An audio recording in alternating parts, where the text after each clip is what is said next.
Welcome to Shedding the Corporate Bitch, the podcast that transforms female corporate executives into powerhouse leaders by showing them how to shed the challenges and overwhelm, along with any fear, insecurity, self-doubt, and negativity holding them back.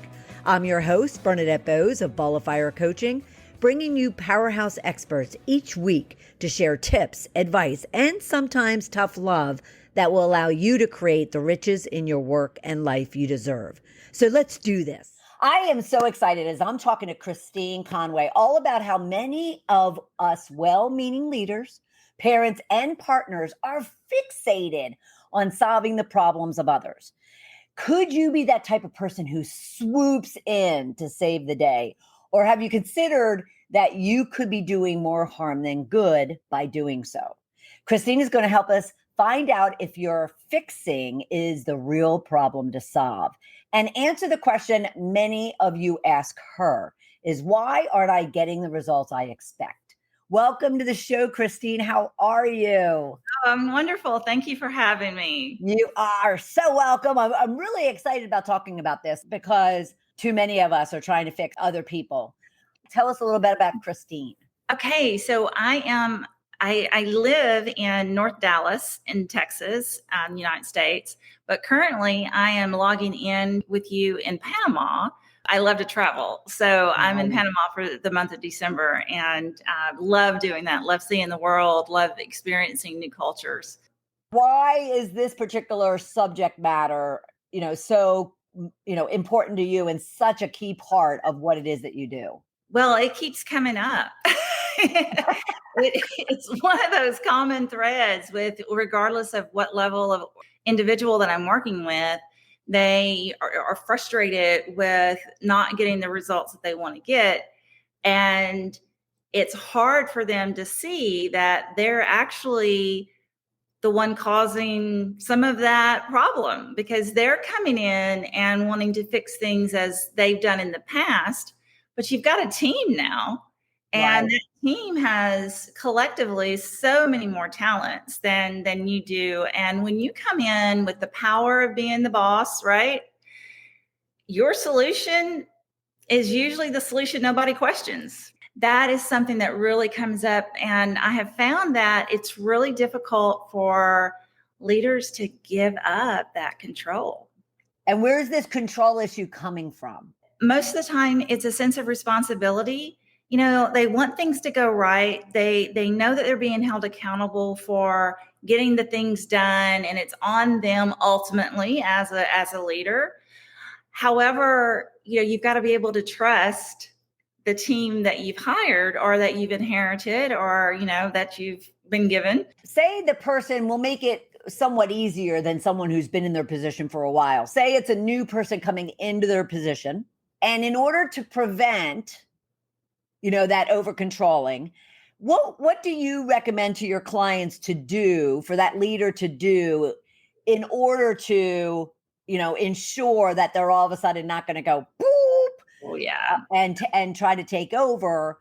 Yeah. So that's really when we talk about assimilating to your new role, right? One of the things that I encourage leaders to do is sit with your team when you first get there. I mean, when you're a new leader, you've got about 90 to 180 days of grace. To where, you can go in and you can actually have these conversations and get to know people. One of the things that I've done in the past is have people show me their resume. Many times leaders don't know what skills their team has. And so if you know that, it saves you a lot of time. And and getting to know your team is really the best thing that you could do to help minimize get that control gremlin is still going to come out from time to time, but similar to that scenario you just painted. However, they're sitting back and they are kind of watching and observing and getting to know, the people around them. And this is more getting to know peers and their manager, but they're in a new leadership role. Mm-hmm. There's some whispering around the fact that, where is she? Like, why isn't she stepping up? Why isn't she speaking up? Why isn't she inserting kind of what her observations are? And she's roughly 4 months in. But then when do you start inserting yourself and kind of making changes? Or I think it's a gradual process. I mean, there's going to be small things at the very beginning. And the other thing is to be transparent with individuals. The whispering, if you know that it's happening, or even to prevent it from happening, to be able to talk to people, let them know what your plan is. The first 90 days, here's what I'm doing and here's why. Yeah, that's great. So then there isn't questions or whispers. They wouldn't even have those whispers had you shared kind of your approach to assimilating onto their team. Absolutely. Yeah. Absolutely. Yeah. What are the employees, team members kind of feeling and taking away from that? Well, when you do that, you're disempowering people, and you are essentially discounting the value that they bring to the team. So there's a lot of morale that can go down. It definitely does not encourage teamwork and, bringing things up, because, why should I bring things up? You know everything that you're going to do. I'm just waiting for orders.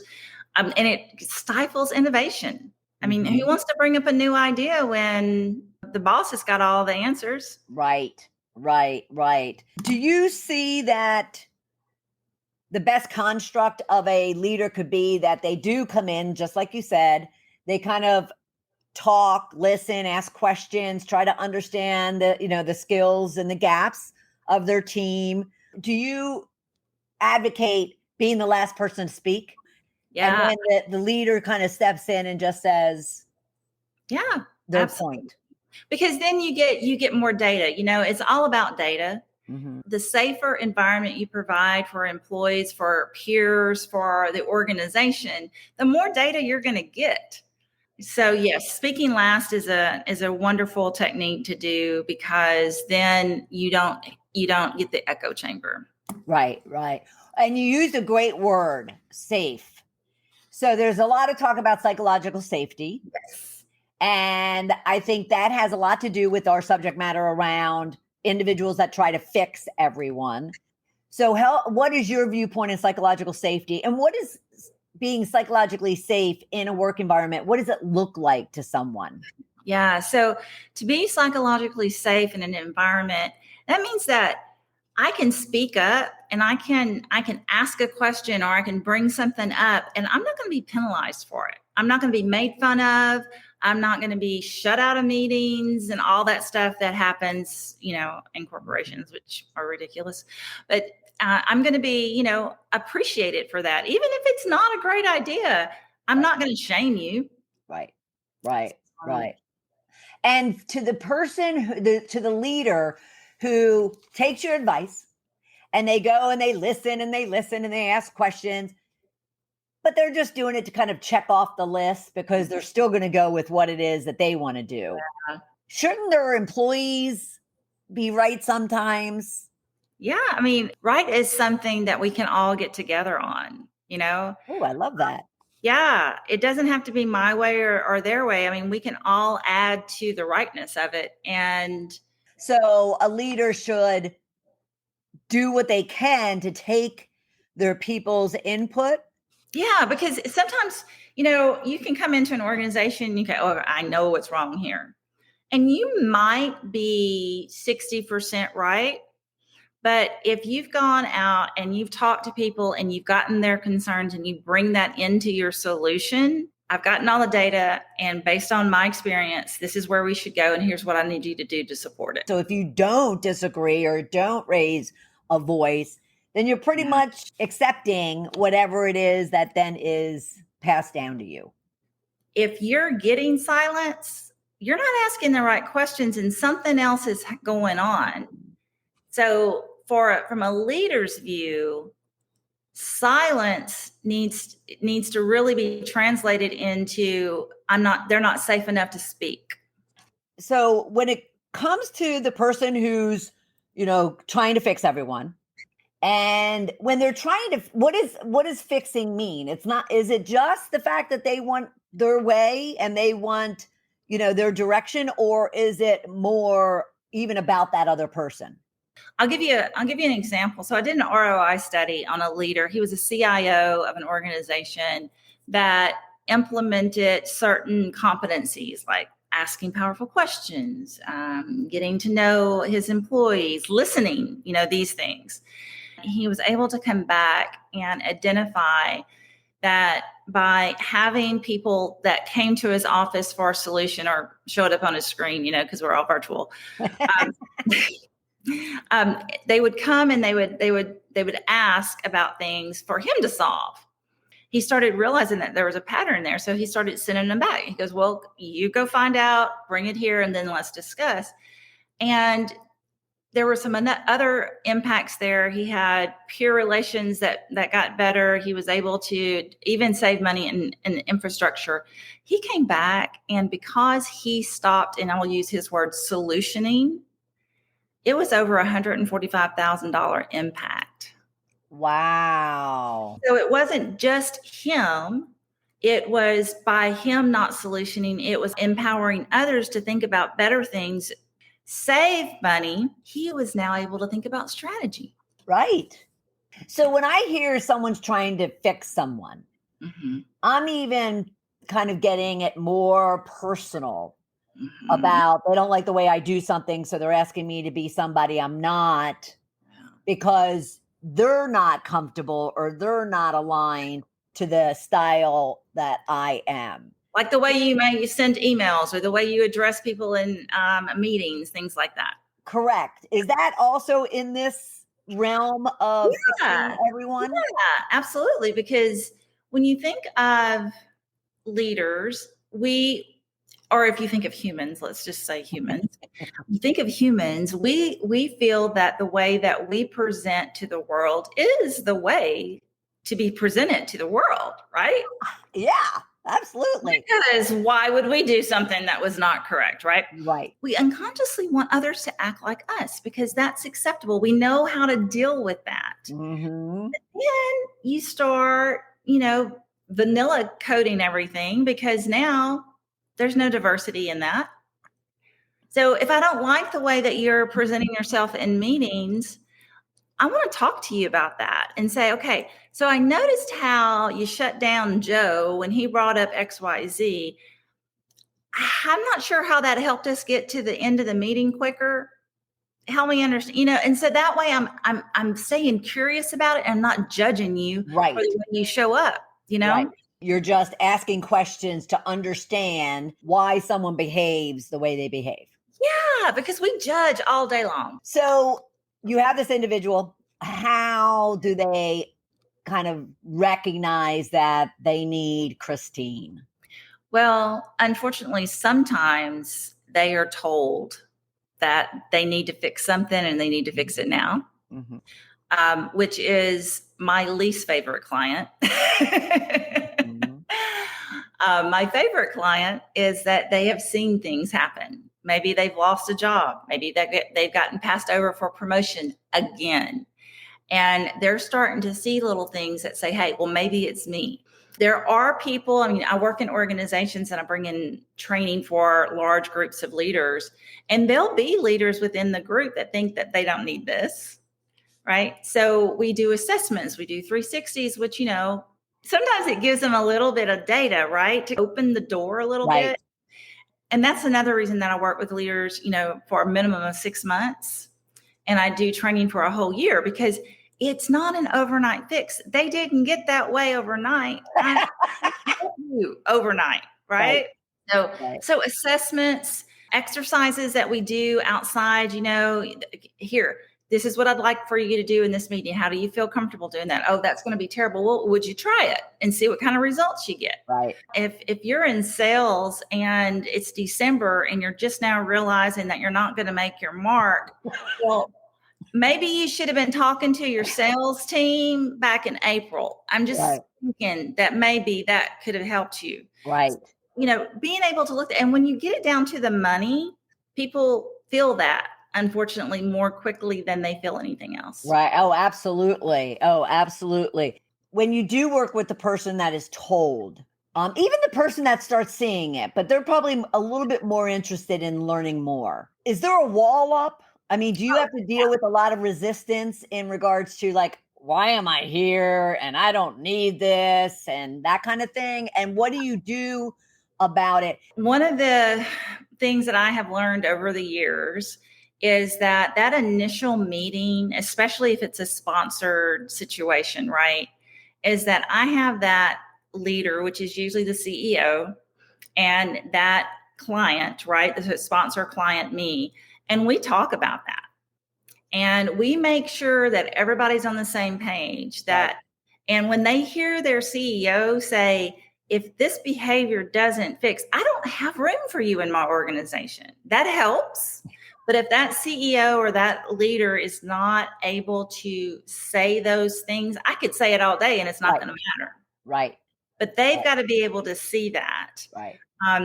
And even with, given a greater territory or a greater responsibility, this is dependent. You have to have these behaviors changed. Then we work on measurements. So, like right now, how many people come to you and confide in you that they can't do their job or whatever? Well, nobody does. Okay. Well, how many deadlines or how many projects have gone south without you knowing about it until it's too late? Ooh, a lot. Okay. Now we have 2 measurements. Yeah.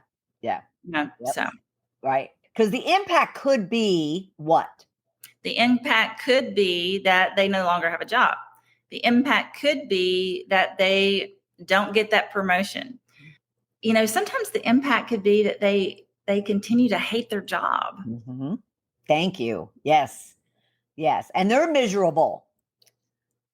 They might not want to acknowledge that they're miserable, but they continue to be not fully exploiting their skills and talents. Is that absolutely? Yeah. I have to admit, so I'm the perfect story of getting fired because I was a nasty leader. Yeah. And I just wish, and I don't hold any animosity. I don't regret anything I do in my life and whatnot. However, that said, had I been told that it was a risk to my ambition and to my goals, let alone to my salary and position and power that I had at the time, I was so egotistical and very ambitious that I would have changed. Yeah. There might be sides of me I wouldn't have changed right away. However, I was never told. So, but it is absolutely critical that leaders step up and say something, because it's not fair to their employee. Do you see anything changing as a result of so much conversation and so much work being done in not all corporations, but in corporations around emotional intelligence, around communications, around servant leadership? Have you seen kind of a shifting to where, conflict management is a top, training conversation? Well, I've seen it be more acceptable and I've heard the words more, but the actions are still not following the words. Leaders have to get a grip on that, and they have to have a grip on change management, because oh my gosh, leaders change. They're directing and impacting change all day long, right? All day long. And so to have that emotional intelligence and to be self-regulated in such a way that allows you to stay in conflict long enough to come in with a good solution, those are the great leaders. It's one of those things that has to be modeled by the top. It has to be modeled and it has to be rewarded. You have to be able to measure. So if you think about self-regulation, for instance, it's one of the big ones with emotional intelligence. How many times have you left a meeting, throwing your hands onto the table and slamming the door? Well, in the last 6 months, probably 7. Okay, that's measurement. How many people quit on you? Right. How many times have you dominated a conversation and everybody was silent? That's like every meeting. All right, well, that's measurement. Right. So being able to do that, and it takes a while for people to see that, because they think of measurement as something like you can, like a dollar or a widget, right? But it's experiences that you can count. If you make me feel like an incompetent person because the way that you treat me, you couldn't regulate yourself well enough in this meeting, I'm costing you money, because when I leave that meeting, I'm not getting right to work. Right. I'm probably going to take the rest of the day off, or I'm going to do something else, and it's not going to be something to help move this project along. Right.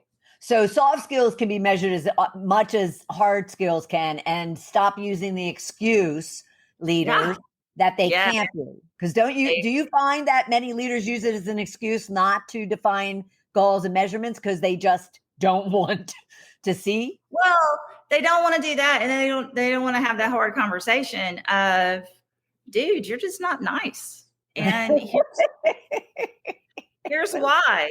I love it. Love it. I love it. Okay. I want to take you into a different subject, of which your book centers on: how to live guilt-free. Or tell us the title of your book, if you would. So it's Obligated No More, A Journey to a Guilt-Free Life. Right. And I wrote that several years ago because of some of the themes that I was seeing with clients, as well as with myself. There's a lot of self-discovery in that book. We get trapped, especially women. I mean, men do too, but I hear it more from women. They're more vocal about that, is that, they have to do this. They have to do that. And everything is a choice.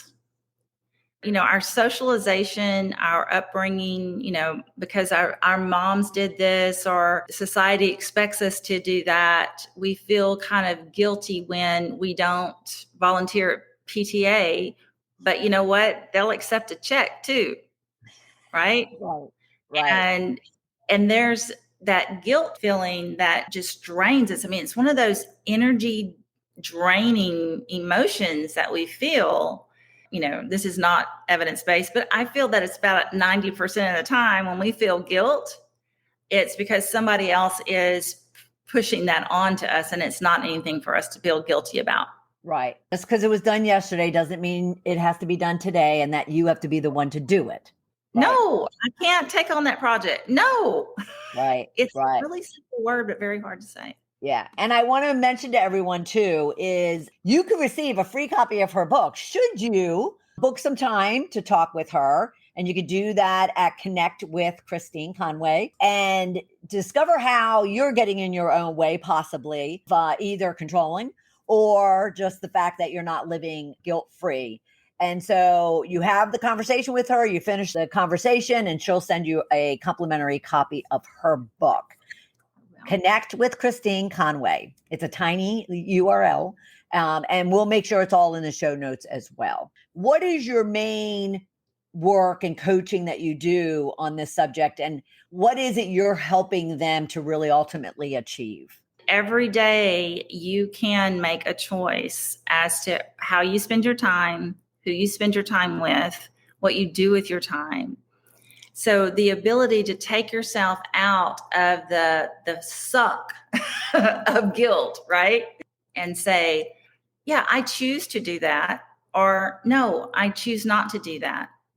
Right. And feel good about it. And a lot of that has to happen through some emotional intelligence work, so that you understand where you gravitate to, what emotions you have access to. And that gives you some more insight to say, now I know why I'm doing that, and I don't have to do that anymore. Right. Isn't it all about self-awareness? Man, isn't life about self-awareness? You're like a mirror image of me, Kristine. Girl. It is. Life is all about self-awareness. Yeah. Here's how I explain it. So you've got two sets of intelligences, right? You've got your IQ and you've got your EQ, right? When you're in the middle of chaos, the EQ turns into this like black smoke and it covers up your intelligence, your IQ, all the stuff like math, manners, all of that stuff, right? It covers it up. When we start learning about emotional intelligence, we start building these muscles to where they can really pull back, not detach, but pull back enough to where we can access our intelligence, our IQ. And now we can think, and we can really create a strong platform for us to help from, direct from, decide from, to where it actually, emotional intelligence actually helps with our IQ. Because there's a great number of studies out there that are about, just because you're super Mensa smart doesn't mean you can get people to do what they need to do. You got to have the IQ, you got to have skill, and you can build that. You can also build emotional intelligence, and it's self-regulation, it's self-awareness, but it's also being able to understand what someone else is going through in that moment, read that, and respond accordingly.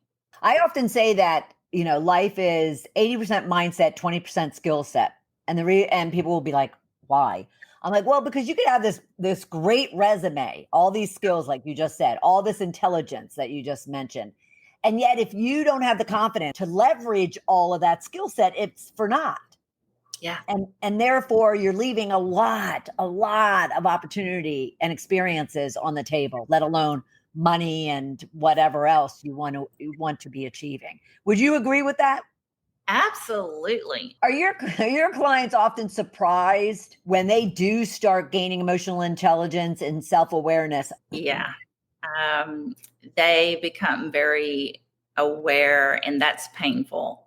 It's very painful. One of the first indications for them is usually at home. Because at home, our spouses, our partners will say, wow, that was different. So if you're an asshole at home and you're an asshole at work, you're an asshole. So Yeah, it's true. And it is. People will come back and they'll usually say, I talked to my staff with this.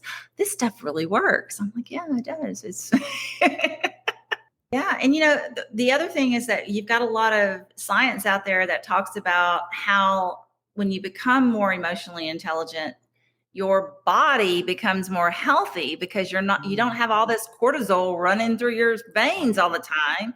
You've got more dopamine in there. You've got more of the oxytocin, right, running around. And that's good stuff for your body.